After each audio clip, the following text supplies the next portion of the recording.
立陶宛总统瑙塞达日前批评该国政府决定让台当局以台湾名义开设驻立陶宛代表处是一个错误一事，持续在立陶宛国内发酵，也进一步撕开了立陶宛政坛裂痕。总理西莫尼特周三称对总统的言论感到失望，执政党多名政治人物也对瑙塞达进行攻击。正当立陶宛政客还在就此事争吵不停之际，立陶宛外交部周三又被爆出向欧盟施压，鼓动其向世贸组织起诉中国。瑙塞达周二曾在采访中称，立陶宛外交部并未就允许台当局以台湾名义在该国设立代表处一事与其进行充分协调，并表示代表处的名称现在成了影响立陶宛与中国关系的关键因素，而立陶宛必须处理这个后果。瑙塞达的言论在立陶宛国内一时激起千层浪，继前总统阿达姆库斯和最大反对党农民与绿色联盟党主席卡尔鲍斯基斯公开批评县政府的决定后，第二大反对党社会民主党领袖布林凯维丘杰也发声驳斥现任政府的对华政策。他表示，若他的政党执政，他会决定让台当局以台北而非台湾的名义开设代表处，避免立陶宛陷入与中国的经济战。布林凯维丘杰还警告，中国与立陶宛持续恶化的关系可能会在2022年严重影响立陶宛的经济。反对派也对政府的一些决策进行了攻击。那么从经济的角度来看，影响就更严重了。立陶宛它虽然和中国的经济联系不是那么紧密，但是大量的跨国公司和立陶宛的联系是比较紧密的。而这些跨国公司的业务其实不光是和立陶宛打交道，也和中国打交道。所以中国一采取这种政策之后，它的连带效应是比较明显的。所以这个损失，我觉得是会大大超乎立陶宛的预期，影响会非常的深远。当地民调机构近日的民调显示，瑙塞达是立陶宛目前最受欢迎的政治人物，而第二受欢迎的政治人物则是布林凯维丘杰。与此相对的，与瑙塞达唱反调的立陶宛县政府，在操弄反华议题、禁运白俄钾肥、炒作边境移民争端等种种昏招影响下，支持率跌至历史最低水平17.3%。德国之声周三的报道指出，瑙塞达此番认错，反映出立陶宛操弄反华议题不得民心，但也显露出该国内部的政治分裂。就在瑙塞达表态当天，立陶宛国会议长齐米利特尼尔森立刻跳出来表示不同意总统的观点，坚称以台湾之名开设代表处没有错。他还质疑瑙塞达为何之前不发声，而是等到立陶宛遭受经济、政治压力后才出此言。立陶宛总理西莫尼特在周三的新闻发布会上也表示，他对总统的发言感到有些失望。立陶宛主要执政党阻击党则猛烈攻击瑙塞达，称自己在台湾代表处一事上没有获得充分协调的说法。该党议员米库莱涅奈在社交媒体上发文称，几个月前瑙塞达在与美国总统拜登会谈接受媒体采访时多次表示，立陶宛的立场不会改变，并感谢美国的支持。而瑙塞达周四发布的一条推文也耐人寻味，他表示，我一直支持促进经济联系，以及在立陶宛和台北设立非外交贸易办事处。瑙塞达还宣称，立陶宛是一个完全独立的民主国家，尊重国际承诺，并有权与世界其他国家和地区发展关系。有观察人士指出，瑙塞达态度微妙转变，与台当局周三宣布要设立一个2亿美元的基金投资立陶宛，并承诺向立陶宛开放市场有关。对此，立陶宛主流媒体15分钟新闻网引述政治评论员的话称，总统对外交部的部分批评是有道理的，但瑙塞达的立场的摇摆令人质疑。立陶宛国内分歧的意见更是让外国伙伴对其可信度产生怀疑。评论直言，立陶宛的外交政策正在变成一场闹剧。立陶宛在错误的对华道路上越走越远，离不开美国在背后推波助澜。美国国务卿布林肯周三会见德国外长贝尔伯克时，仍继续操弄立陶宛问题。在联合记者会上，布林肯先是提到所谓德美一致认同跨大西洋合作应对中国的重要性，继而扯上中立关系问题。布林肯老调重弹称，中国对立陶宛搞所谓经济胁迫，声称美国将与包括德国在内的盟友与伙伴合作，通过确保供应链多元化，对抗任何形式的经济胁迫。而贝尔伯克则回应称，身为欧洲人，我们应团结地和立陶宛站在一起。美国贸易代表戴奇同一天还与立陶宛外长兰茨贝尔吉斯通电话，表示美国会通过与欧盟及其成员国合作，在中国对立陶宛搞所谓经济胁迫时给予支持。针对美国和立陶宛同意加强合作，应对所谓的中国经济胁迫，外交部发言人汪文斌周四回应表示，提到胁迫这个词，美国反复的涉疆谣言造谣生事，强迫跨国企业选边站队，这才是真正的胁迫外交。美方一再为立方制造一中一台的错误言行帮腔，试图拼凑纵容台独势力的小圈子，这进一步暴露了美方以台制华的图谋，只会破坏美国自身的国际形象，最终将搬起石头砸自己的脚。分析认为，虽然美国政府在立陶宛问题上表现得十分积极，多次在与他国通话时谈及此事，但事实上，在真正采取行动时，美国政府却远没有自己高谈阔论时的行动力。在立陶宛失去中国市场而遭受严重经济损失时，美国政府大部分时间只是给予了言语上的支持。瑙塞达的表态，从另一个侧面我们也看到，就是美国的支持、欧盟的支持包括各方的支持。越来越变得空头支票，就是大家只有口头的支持，但是没有实际的支持。那么立陶宛的损失谁来弥补？但仗着有美国撑腰，立陶宛仍旧执迷不悟，负隅顽抗。据俄罗斯塔斯社报道，立陶宛外交部周三发消息称，立方已准备好相关文件，希望欧盟委员会基于这些材料，以中国对立陶宛企业家施压为理由，向世贸组织法庭提起诉讼。对此，中国外交部发言人赵立坚上月曾回应表示，中方一贯按照世贸组织规则行事，个别媒体炒作中方将立陶宛从报关系统中清除，暂停立自华进口贸易许可，施压跨国企业不得使用立陶宛生产的部件等消息均不属实。如果个别产品输华遇到技术问题，企业可通过正常渠道向中方主管部门反映。赵立坚指出，立陶宛所作所为不仅严重破坏了中立两国外交关系的政治基础，也严重破坏了双方开展互利务实合作的氛围。立陶宛对华经贸合作出现困难，必须要从自身寻找原因。美国需要找一些棋子来搅乱中国，来干扰中国。那么这个时候，立陶宛它和美国的合作是非常紧密的，尤其对美国的安全需求是巨大的，价值观又是很紧密的，又是北约的成员国，所以在美国的摆布下，它走上了这个对抗中国的前线。但是现在该立陶宛进行反思的时候了。相关话题来连线特约评论员刘和平。刘先生您好。对于立陶宛总统瑙塞达公开表示，以台湾的名义在维尔纽斯设立所谓代表处是一个错误，手下在推动这件事情的时候，并没有跟他协商过，您是如何看？中国有句俗话叫“早知如此，何必当初”。其实，中国大陆对于台湾地区与其他国家的非官方商务文化往来，从来没有加以干涉。然而，立方有些人偏偏是要本着无知者无畏的精神强出风头，设立了一个已经被事实证明了损人而不利己，既伤害中国大陆的国家主权，又伤害中立关系、伤害立陶宛经济的所谓台湾代表处。我认为这背后至少反映出了3大问题。其一是台湾与台北二者之间虽然只差一个字，但背后的政治含义却是有着天壤之别的。这一字之差，既可以引发中立两国的外交战与经贸战，也有可能会引发一场惊天动地的台海军事冲突。美国与欧盟议会早前都通过了将台北代表处改名为台湾代表处的议案，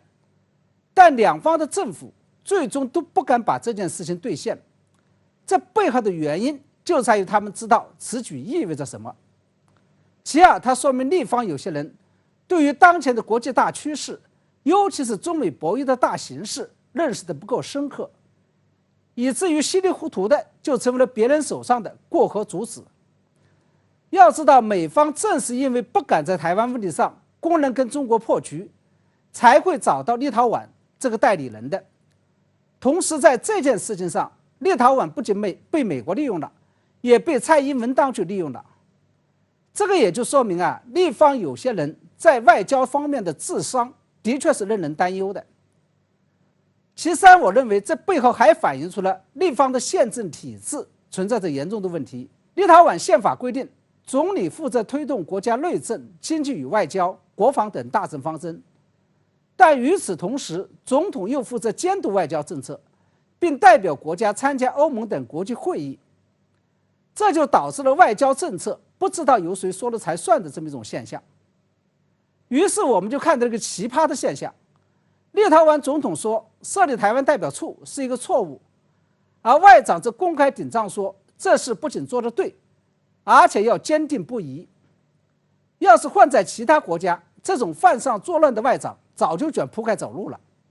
那您觉得，在设立所谓台湾代表处问题上，立陶宛国内产生了严重的政治分歧，这对于接下来的中立关系以及台海局势走向又会产生什么样的影响？当前立陶宛国内对台政策矛盾已经公开化了，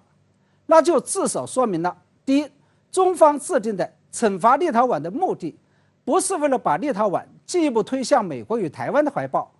而是要立陶宛改正错误的大方向是完全对头的。第二，它说明中方在处理这件事情上的分寸拿捏得非常精准，也就是在外交层面留有余地，没有让中立关系走到断交的地步，而仅仅是将中立关系由大使级降为了代办级。在经贸层面，这要尽量让立陶宛感到后悔与疼痛。那么第三，在策略上，中方则敏锐地看到了立方在追求意识形态外交与追求现实经济利益之间存在着尖锐的矛盾的问题，并且相信这一矛盾最终会在立陶宛内部发酵与产生分歧。我个人预计，接下来只要中方继续保持足够的耐心，继续拿捏好外交施压与经济施压的分寸，最终立陶宛一定会纠正自己的错误，将台湾代表处改成台北代表处。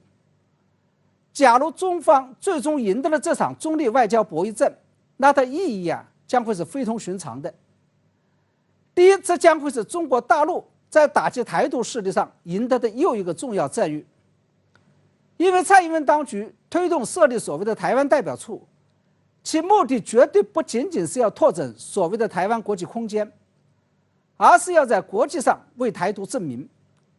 第二，这将会是中国大陆在两岸外事博弈战场上打赢的一个漂亮反击战。因为在连续丢掉了多个所谓的邦交国之后，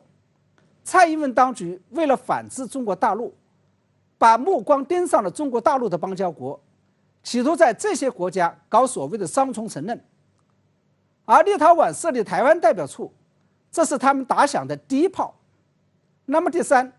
这将会是中国大陆巩固中欧关系上取得的一个重要成果。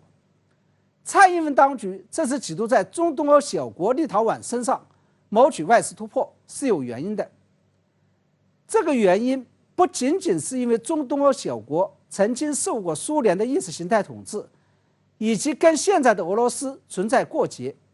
更为关键的是，欧盟内部在对华政策与对台政策上的立场并不一致。假如在立陶宛身上率先实现了所谓的双重承认，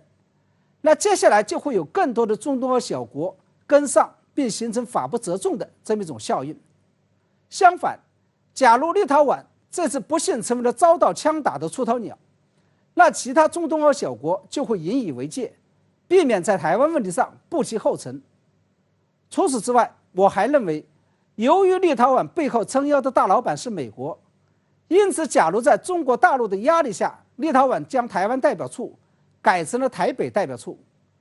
那就不仅意味着中国大陆跟美国在台湾问题博弈上取得了一次实质性的胜利，同时它还意味着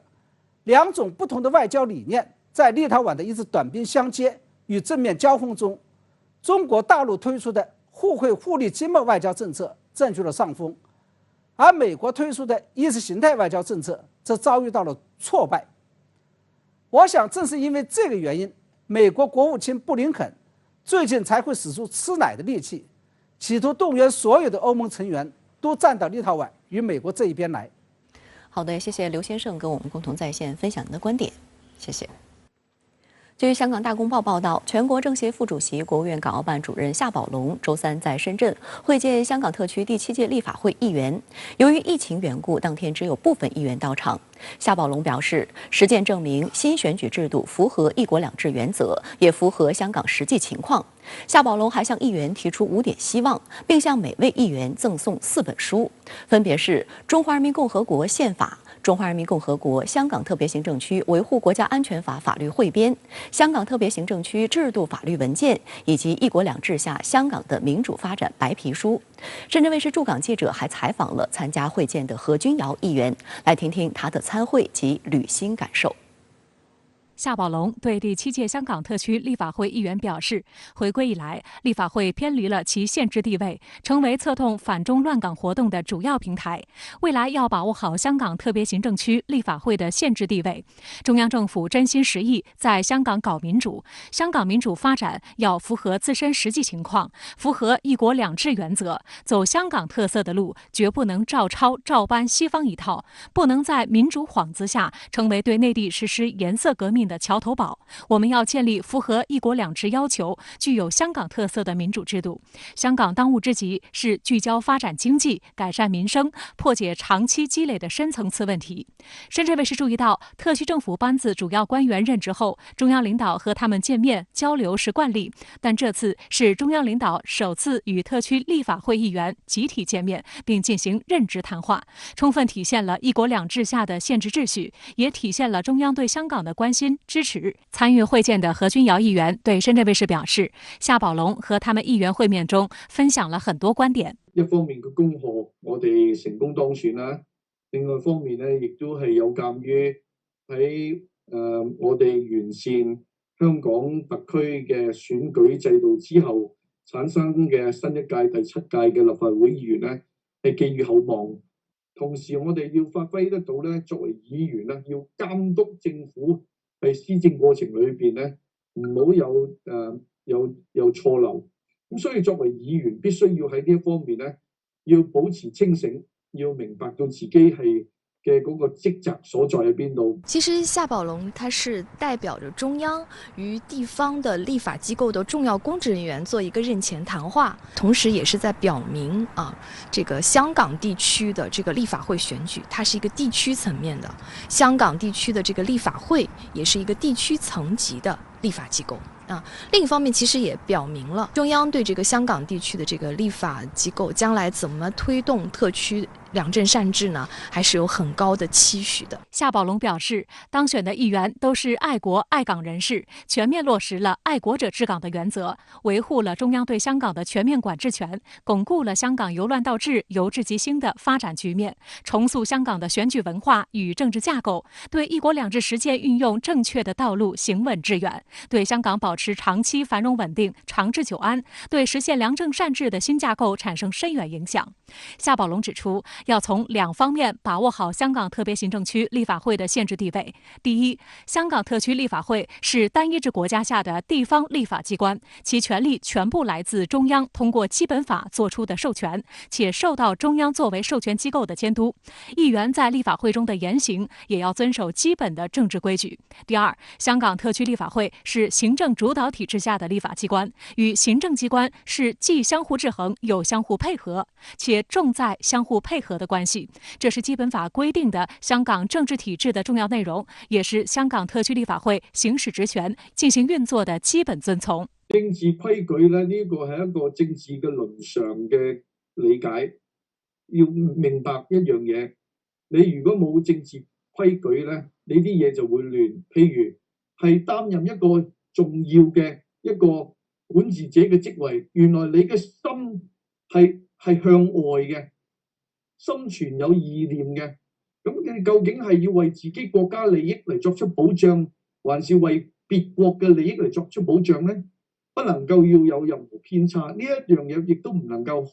即係叫做模糊不清。夏寶龍就新一屆立法會議員應展示的新面貌和新氣象提出5點希望。第一，希望全體新一屆立法會議員全面準確貫徹落實一國兩制方針及基本法，做立場堅定的愛國者。第二，希望全體立法會議員支持監督特區政府依法施政，做行政主導的體制維護者，主動支持配合特區政府依法施政，發展經濟，改善民生，開創香港良政善治新局面。第三，要勤勉務實、貼地廉潔，做真正的民意代言人，要深入社區和界別，了解民意，洞悉民意，積極與政府部門溝通，為民發聲，全心全意為750萬香港市民服務，真正做到想市民之所想，急市民之所急，解市民之所困。第四，要勤於學習，不斷提升參政議政能力，做高素質的管治者。第五，善於團隊協作，不斷提高立法會工作效率和整體的戰鬥力，做立法會新風貌的開創者。夏主席對我哋嘅嗰個嗰個分享咧，我覺得係唔單止對香港是對的，放之全世界四海皆準。我諗我哋係好特別嘅地方，既然有咁嘅條件，有咁嘅時代使命咧，必須要把住呢個機遇。我覺得好開心，能夠獲選成為香港立法會第7屆嘅議員咧，呢個係好榮幸，必須要全力以赴做到更好。香港的民主本身就是中国民主的一部分，包括我们始终围绕着人民的福祉来考虑，我们始终的围绕怎么样去尊重民意，怎么样去维护民权，怎么样去回应民生这些问题来展开，把民主和治理作为一体两面的一个层面的问题去紧密结合去考虑，去发展当地的这个治理，提升绩效。香港特区立法会主席梁君彦会后引述夏宝龙的话指出，回归以来，香港特区立法会偏离宪制地位，成为反中乱港的策源地及平台，未來要回歸本位。中央是真心實意在香港搞民主。香港嘅民主發展要符合自身嘅實際情況，符合一國兩制嘅原則，走香港特色嘅路。而決不能係照搬西方嘅一套，亦都唔能夠喺民主嘅幌子下對內地實施顏色革命嘅橋頭堡。香港嘅當務之急係聚焦發展經濟，改善民生。香港民建聯主席、立法會議員李慧瓊表示，夏寶龍提出的5點希望，實際上包含了支持議員監督特區政府依法施政的內容。支持配合特區政府依法施政，並唔係做橡皮圖章，只係做表決機器，而係要繼續依法行使監督權，對特區政府作出善意誠懇嘅批評，不越位、不缺位、不瀆職。李慧瓊認為5點希望是中央對新一屆立法會議員的期望，顯示中央非常關心香港發展，希望在新形勢下，香港能夠真正走向良政善治，改善民生，解決深層次矛盾。香港的民主發展也好，還是香港的治理也好，只要我們在統一的一國兩制的這個框架下，只要我們堅持愛國者治港原則，這兩者就是統一的，就是一體兩面的一個問題。那麼將來香港立法會相信能夠在它廣泛的代表性、包容性以及這種均衡競爭性所產生的這群議員群體它一定能夠真正的代表民意去發聲，能夠及時的反映他們的民生訴求，同時也能夠代表老百姓呢去監督香港特區政府施政，這樣呢能夠讓香港的政治生態回歸一個很良好的一個發展循環。港區全國政協委員、香港新時代發展智庫主席涂海明專門指出，夏寶龍從國家大局、香港利益、市民福祉的3個維度，全面揭示了一國兩制下香港民主政治發展本質。他提出的5點希望是衡量新一屆立法會議員是否合格的標尺，議員們應主動對標，履行職責。香港各界和廣大市民也應持續關注，看看各位議員做得怎樣。香港大公報社論表示，在愛國者治港的新時代，新選舉制度之下產生的議員不僅僅是代議士，肩上的責任與所扮演的角色比以往更重要。社論還指出，夏寶龍主任的5點希望，既是對新一屆立法會議員說的，但也是對全體香港特區管治者說的。深刻理解5點希望的意涵，全力貫徹到實際工作當中，堅定立場，努力提升水平，提高整體戰鬥力，這樣的特區管治隊伍才能發揮出應有的角色和作用，也才能不辜負中央所託和市民的期待，推動香港早日實現良政善治。今日係2022年啦，今日我哋需要嘅整體咁多議員裏邊90位咧，必須要咩啊？係團結一致，就好似體現咗2020年嘅我哋延任1年裏邊1年時間做足4年嘅工作，而今次第7屆裏邊4年嘅任期裏邊咧，我哋做足16年嘅工作，追回落後，為香港市民咧係可以話叫做爭取最大嘅嗰個謀幸福感，謀我哋嘅最佳嘅成就感。美日2+2会谈前一天，日澳正式签署互惠准入协定，令两国实质上形成准军事同盟关系。该协定的签署，对于一直想在国际政治军事方面扮演重要角色的日本来说，具有怎样的突破性？对亚太地区的和平稳定又将造成怎样的影响？管瑶、卢浩在线分析。日本首相岸田文雄和澳大利亚总理莫里森周四举行视频会议，正式签署了有关日本自卫队和澳军联合训练和应对灾害的互惠准入协定。这意味着日澳两国实际上已经形成了准军事同盟关系。有媒体将这个协定形容为历史性，因为在此之前，日本只和美国签署过类似的防务合作协议。日本方面还打算以日澳协定为模板，未来寻求和英国、法国签署类似的协议。日澳首脑周四下午举行视频会晤，岸田原计划在1月中旬国会开会前访问美国和澳大利亚，分别同两国领导人面对面会谈，但为了集中精力应对新冠疫情而取消出国访问，改成了视频会晤。由于此次是在视频会晤时签署协议，两国首脑商定在事后交换在本国签署的文件。据此前日本媒体报道，主要内容是在部队因共同训练或救灾等原因在对方国家暂时停留之际，可免除入境审查以及随行物品的关税，并简化关于携带武器和弹药的手续，将有助提高两国联合军事训练和行动的频率、规模与强度。岸田文雄在签署仪式上强调称，这是日澳安全合作迈向新台阶的划时代协定。澳大利亚总理莫里森则表示，两国间将实现高水平合作。澳大利亚战略政策研究所所长彼得·詹宁斯预计，该协定将允许日本军机与美国海军陆战队驻达尔文部队一起行动，以及使用澳洲的轰炸场进行训练，也会允许澳洲的潜艇使用日本的海军基地。对于日本来说，澳大利亚是可以说某种意义上仅次于美国，也就是仅次于美国和日本之间这种防务合作，甚至是这种军事同盟关系比较密切的国家。因为我们知道2007年的时候，日澳就签署了这个安全保障合作协议，那么同时又建立了这个日澳2+2的这个外交和防务的部长级会议。那么这个互惠准入协定只是说进一步加强了双方在防务合作方面，特别是部队的这个具体的这种相互的派驻啊，包括防务联合训演方面的这样一种合作的层级。对于日澳加强准联盟关系，中国外交部发言人汪文斌周三在例行记者会上表示，国家之间的协议应促进和平，不针对任何第三方。太平洋之大，容得下地区国家共同发展。太平洋的和平与安宁，也有赖于地区国家的共同维护。我们希望太平洋成为太平之地。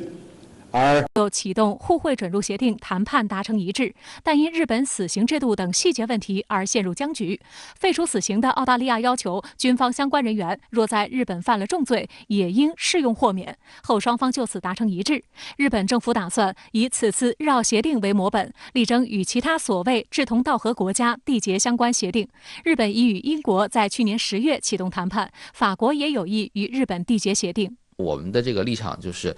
我们希望我们日本能够在对外的军事安全合作，特别是包括对美国、包括对澳大利亚、包括对其他的所谓它的亚太盟国的这个合作当中，需要强调一个我们说合作的开放性和非针对性、非排他性。我们这个安全是共同的，大家共同的利益和资源，而不是一个所谓的小团体或者小圈子独有的利益和资源。近年来，日本一直想在国际政治军事方面扮演更重要角色，进而实现梦寐以求的正常国家化。此次与澳大利亚签署的所谓历史性防务合作协定，就是突破的第一步。按照计划，周五美日外长和防长还将进行本年度2+2视频会谈，将这些互动联系起来，可以预测未来日本在所谓印太军事安全领域发挥的作用将越来越大。日本横滨国立大学特任教授刘进兵分析指出，日澳此次签署互惠准入协定，意味着美日澳印4方对话机制中，日澳这条线上军事链条将大大加强。这正是美国近2年来一直在桌面下极力推动的。与此同时，日本共同社还提前披露了即将于周五举行的美日2+2会谈的重点，就是美日制定的新版联合作战计划草案。而这个草案中最受争议的是设想了台湾发生紧急事态环节。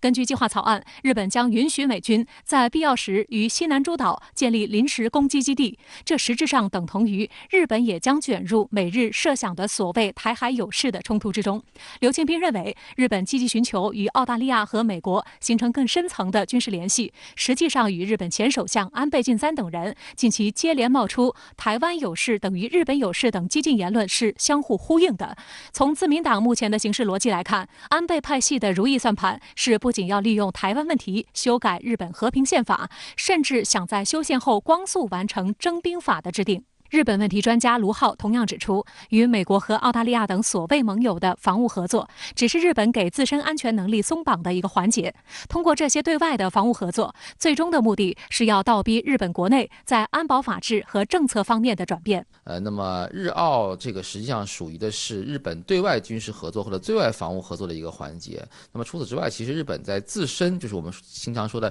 自主防卫力量的发展方面，实际上一直在采取步伐，包括我们说安保法治改革的推进，实际上也是对自身安全政策或者安全能力的这样的一个逐步的松绑，法治上的松绑。那么在这个对外安全合作方面，实际上它一直是起到一个就是说，一方面是能够去拓展日本的对外的战略影响力，另外一方面呢，它也能够倒逼国内的比如说安保方面的政策、法治，包括专守防卫这种态势的这样的一个转变的一个重要的动力。